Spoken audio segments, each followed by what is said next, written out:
Mohon maaf, yang ingin saya tanyakan begini Buya. Dalam euforia politik di negeri kita ini, setiap paslon berlomba menarik perhatian rakyat untuk dipilih, termasuk tokoh agama yang masuk dalam kontes politik saat ini. Namun yang sangat disayangkan, tokoh agama tersebut juga terlibat dalam aktivitas pesta politik yang tidak pantas dilakukan, khususnya sebagai orang yang menyandang gelar tokoh agama. Bagaimana kita memandang dan menyikapi hal semacam ini, Buya? Baik, berpolitik adalah sangat syar'i, asalkan caranya benar dan niatnya benar. Siapa saja boleh berpolitik. Berpolitik kan siasat, bagaimana sampai kepada tujuan, dan tujuannya harus mulia dan caranya mulia, itu berpolitik. Dalam urusan kenegaraan, ulama pun boleh ikut campur dalam berpolitik, akan tapi tentunya harus disertai niat yang benar karena Allah. Enggak salah, ulama berpolitik tidak ada masalah, tapi ingat, harus benar-benar karena Allah, bukan karena pangkat yang dicari, bukan karena tergiur sama dunia. Jangan dianggap seorang alim tidak tergiur sama dunia. Oh banyak, Nabi juga menyebutkan ada ulama ilmunya digunakan untuk mencari dunia juga ada. Makanya yang perlu dibenahi adalah niat. Siapapun anda, saudagar atau apapun, kalau anda ingin pentas di panggung politik, anda ingin berkiprah dalam berpolitik, pertama dibenahi adalah niat. Niat karena Allah. Kemudian setelah niat karena Allah, ingat, tujuan sebaik apapun, jika cara anda meraih tujuan itu tidak baik, tidak akan sampai kepada tujuan. Prosesnya yang benar, syar'i dong. Pengennya baik, tapi caranya nggak syar'i, nggak sampai kepada tujuan. Maka kiai berpolitik bukan dilarang, boleh-boleh saja. Akan tapi ingat, niat yang benar. Kemudian, nah, masalah kiai yang ikut di panggung politik. Kemudian ini adalah, ingat, ada satu yang diungkapkan oleh para ulama. Zallatul alim tufsidul awalim, atau zallatul alim zallatul alam. Ada seorang alim satu sesat, salah, itu akan merusak alam. Satu alim rusak, sesat, akan merusak orang banyak. Kalau orang bodoh sesat, dia sendiri. Tapi kalau ada orang alim sesat, yang ke bawah orang banyak. Baik, maka waspada, kalau anda sebagai seorang alim, anda diikuti, anda akan bawa dosanya orang banyak. Jangan sampai anda sebagai seorang alim hanya menginginkan sebuah pangkat, anda tidak tahu di balik itu semuanya. Tersembunyi di hati kerinduan kepada pangkat, bukan Allah. Kalau tujuan anda adalah Allah, beres urusan anda dengan Allah. Kalau salah berijtihad akan dimaafkan. Tapi yang tersembunyi di hati, hubbud dunya, cita dunia, cita pangkat, yang akan merendahkan siapapun anda. Ini nasihat untuk siapapun, termasuk nasihat untuk saya sendiri.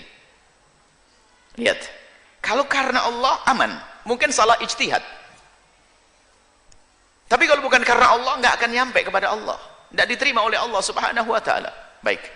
Kemudian ini, kalau kita menemukan, ini kan nasihat untuk siapapun, mungkin seorang ustadz atau alim yang ingin masuk panggung politik, waspada, dunia itu akan ditinggalkan. Jangan sampai kita nanti ada seorang alim, termasuk yang paling busuk di neraka adalah orang alim yang tidak mengamalkan ilmunya. Yang paling busuk. Ini nasihat untuk diri saya sendiri, yang sering pakai gayanya seorang ustadz, padahal saya saya ngikuti gayanya ustadz biar dimasukkan golongan ustadz. Saya belum ustadz. Akan tapi nasihat untuk semuanya, ingat, nanti di neraka yang paling busuk adalah orang alim, dan yang paling ditakutkan Nabi bukan dajjal, tapi seorang alim yang tidak bermanfaat ilmunya. Ilmunya dari ulama itu yang paling ditakuti baginda Nabi sallallahu alaihi wasallam. Nasihat untuk semuanya, bukan anda tidak perlu merasa, nasihat untuk saya sendiri. Takutlah kepada Allah, pikir panjang akhirat. Jangan hanya urusan sesaat, hanya diiming-iming pondok dibangun tapi anda masuk neraka, untuk apa? Jangan hanya diiming-iming urusan dunia, apalagi kedudukan gak lama, 5 tahun lengser misalnya, 4 tahun runtuh, ada yang baru masuk mati. Allah, takutlah kepada Allah. Hei Yahya, saya tidak nyuruh orang lain, ini nasihat biar saya perdengarkan untuk telinga saya sendiri, karena telinga saya yang paling dekat dengan mulut saya. Baik, kemudian ini, dan juga nasihat siapapun yang mau mendengar nasihat ini, Wahai para ustadz ulama yang ada terjun di panggung politik, uhibbukum fillah, sungguh kami mencintai anda. Ingat, kalau ternyata anda sudah masuk wilayah yang salah, masih ada kesempatan tobat, jangan lanjutkan sebelum semakin banyak orang mengikuti anda. Takutlah kepada Allah. Ada akhirat, ada hari kiamat yang selalu anda serukan setiap saat, ada neraka, ada jahanam yang selalu anda sebut-sebut di mimbar anda. Anda jangan mendekat ke sana, ayo kembali. Ini nasihat kepada ustadz yang terjun dalam dunia politik tapi tidak waspada, tidak hati-hati, akan tapi membela hawa nafsunya, membela ambisinya, membela keinginan untuk mendapatkan pangkat dan dunia, masuk wilayah yang sangat busuk. Dihancam oleh Nabi hubbud dunya, cinta kepada dunia dan cinta kepada pangkat. Bahkan dikatakan oleh Nabi sangat bahaya. Ma'adi bali ja'i'ani, tidaklah dua serigala yang lapar. Ursila fi ghanamin, dilepas di kalangan domba-domba, bi afsada, tidak akan lebih mengerikan daripada seorang laki-laki yang rindu kepada pangkat dan dunia. Kalau serigala dilepas di kalangan domba-domba, maka ketahuilah domba akan hancur berantakan. Apalagi serigala itu lapar. Lapar dua. Serigala itu lapar kalau satu, itu kalau makan kambing nyantai. Tapi sifat rakusnya kalau ngelihat temennya itu makan, padahal di mulutnya ada, dia nggak mau, nggak terima. Terus. Dan seorang yang cinta kepada pangkat dan harta akan lebih kejam daripada serigala tersebut. Lihat, akan melakukan apa saja sehingga akan terhinakan di hadapan Allah Subhanahu wa taala. Apalagi kalau anda atas nama seorang ustadz, uhibbukum fillah, sungguh kami mencintai anda karena Allah. Jika langkah anda salah, cepatlah kembali kepada Allah. Satu. Kemudian yang kedua, bagi anda semua yang menyaksikan, mungkin ada ustadz yang kepleset. Ketahuilah, saya tidak bicara tentang kepleset urusan agama, urusan pilihan di akhirat.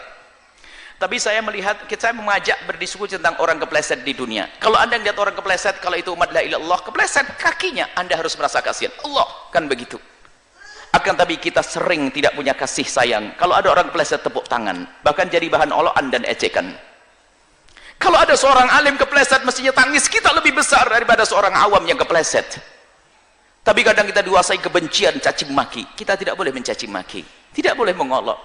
Kalau ada seorang ustadz, seorang alim yang kepleset dalam langkah-langkah politiknya misalnya, anda doakan setiap saat. Yang pertama, semoga Allah memberikan hidayah kepadanya. Ini tanda iman anda. Yang kedua, anda istighfar untuk dia karena itu kesalahan. Anda istighfar kepadanya, mohon Allah, ya Allah ampuni dia ya Allah. Yang ketiga, ketahuilah anda jangan ikuti bersama kesalahannya. Misalnya masalah pilihan-pilihan politik, anda ada boleh ikuti, tapi ingat, yang keempat, anda jangan mencaci dan mengoloknya. Anda jangan mencaci dan mengoloknya. Ini bukan panggung olok-olokan. Di dunia ada hitungannya di hadapan Allah dan dicaci maki dan olok-olokan. Ini nasihat yang kedua untuk kita. Kemudian lanjutnya nasihat selanjutnya untuk kita. Jangan biasa kita fanatik. Fanatik kepada manusia, fanatik kepada hak yang dibawa oleh manusia. Fanatiklah kepada kebenaran yang dibawa oleh manusia. Kalau orang fanatik kepada manusia repot, biarpun salah tetap saja diikuti. Bukan begitu cara Nabi mengajarkannya. Asalnya, khudil, sampai dikatakan khudil hikmata wala min afahil majanin, ambillah hikmah, kebenaran biarpun itu omongan orang gila, selagi benar ikuti, itu adalah orang tidak fanatik. Wa tinggalkan kebatilan walau min afahil akarim, akromin, tinggalkan kebatilan, termasuk dalam ini kalau bicara politik, biarpun keluar dari mulut atau itu langkah yang diambil oleh orang akromin, orang mulia yang selama ini anda sanjung, anda muliakan, anda jangan ikuti dalam hal ini. Kenapa? Anda punya urusan dengan Allah Subhanahu wa taala. Permasalahan kita itu sering dikuasai dengan fanatik buta. Kalau sudah yang ngomong itu harus seolah-olah ngalah-ngalahkan Nabi. Tidak. Justru tanda cinta kita itu jangan diikuti. Setelah kita tidak mengikuti dia, berarti dia akan sadar kembali kepada Allah. Sudah salah diikuti, Masya Allah, dia semakin besar dengan kesalahannya, semakin sombong dengan kesalahannya, dia masuk neraka. Tatonya apa? Semuanya dari kita keseret ke neraka jahanam. Jauhi kefanatikan yang buta. Selagi itu kebatilan, khususnya langkah-langkah politik, anda tidak perlu mengikuti dia. Kemudian setelah itu, hentikan caci maki, hentikan olok-olokan. Kita sudah biasa dengan olok-olokan, mencaci maki ulama ini, ustadz ini, Masya Allah. Kita biasa caci maki, dan caci maki bukan pendidikan dari Nabi. Al-muslim al-mu'min laisa bisab wala bil la'an wala bit ta'an. Orang muslim yang hakiki itu enggak biasa mencaci maki dan mengolok. Akan tapi ketahuilah, memberi kasih sayang, mendoakan dengan doa yang baik. Inilah yang bisa kami sampaikan berkenaan dengan masalah politik yang ada di negeri ini. Ingat, apa yang harus Anda lakukan? Mendoakan, istighfar untuk dia, jangan ikuti. Kemudian Anda jangan fanatik. Kalau memang biarpun itu adalah ayahandamu sendiri, tapi kalau langkah politiknya salah, Anda tidak perlu mengikutinya. Nah, justru di saat Anda tidak mengikuti, Anda cinta. Sehingga ayahanda akan segera kembali, maka Anda selamat dan dia selamat.